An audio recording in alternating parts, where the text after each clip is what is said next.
देखिए ये नाम था हुआ आमिर लियाकत साहब का, डॉक्टर आमिर लियाकत हुसैन, पाकिस्तान का बहुत बड़ा नाम।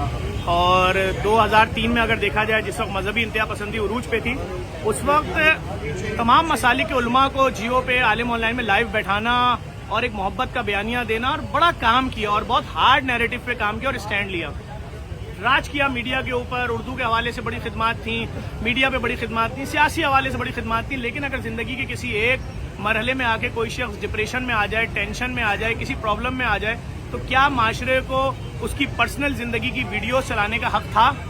क्या उन मीमर्स को या उन सोशल मीडिया पेजेस को जो अपने आप को बहुत मोतबर बोलते हैं, क्या किसी भी शख्स को ये राइट था कि किसी की बरहना वीडियोस चलाएं?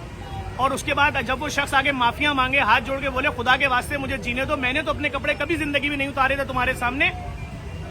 उसके बाद हंसे लोग, बोले तुम्हारी इस आंख से बड़ा आंसू गिरा है, उस आंख से छोटा आंसू गिरा है।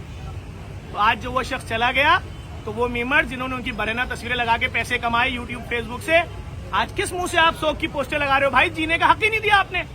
इतनी तनकीद, इतनी तनकीद, इतनी तनकीद। मैं किसी के भी जाती फेल पे कुछ नहीं बोलूंगा, हो सकता है उनके किसी अमल से किसी की दिल आजारी हुई हो, कुछ भी है, मैं समझता हूँ माफ कर देना चाहिए। अब जो शख्स जिंदा नहीं है, अगर किसी के दिल में कोई बात है माफ करे, लेकिन उन लोगों को राइट मेरे ख्याल से नहीं पहुंचता जिन्होंने जिंदगी में जीने का हक ही नहीं दिया। इतनी वीडियोस बनाई, इतना तंग किया, रोजाना रो रो के माफिया मांगता रहा वो शख्स सोशल मीडिया पे, लेकिन कोई माफी नहीं दी। आज वो शख्स जा चुका है, घर के बाहर सारा मीडिया खड़ा है, अस्पताल के बाहर खड़ा है, जहां मैयत जानी है वहां खड़ा है, जिस मुर्दा खाना जाना है वहां खड़ा है। आप आइए, वीडियोस बनाइए। कल आपने नंगी वीडियोस उनकी बरहना डाल के पैसे कमाए, आज आप उनकी जनाजे की वीडियो लगाइए, उस पर भी स्पॉन्सर लगाइए, कमाए। आपका दिल सख्त हो चुका है। मैं सिर्फ इतनी गुजारिश करूंगा, मरहूम की मग़फ़िरत के लिए दुआ कीजिए, यही मुसलमानों में रिवाज है।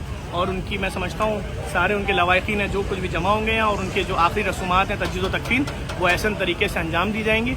और फिर यही बोलूँगा, अफसोस का मकाम है, उर्दू का बहुत बड़ा नुकसान हुआ है और बहुत बड़ा नाम था, लेकिन ज़माने की बेइज्जती की नज़र होती है।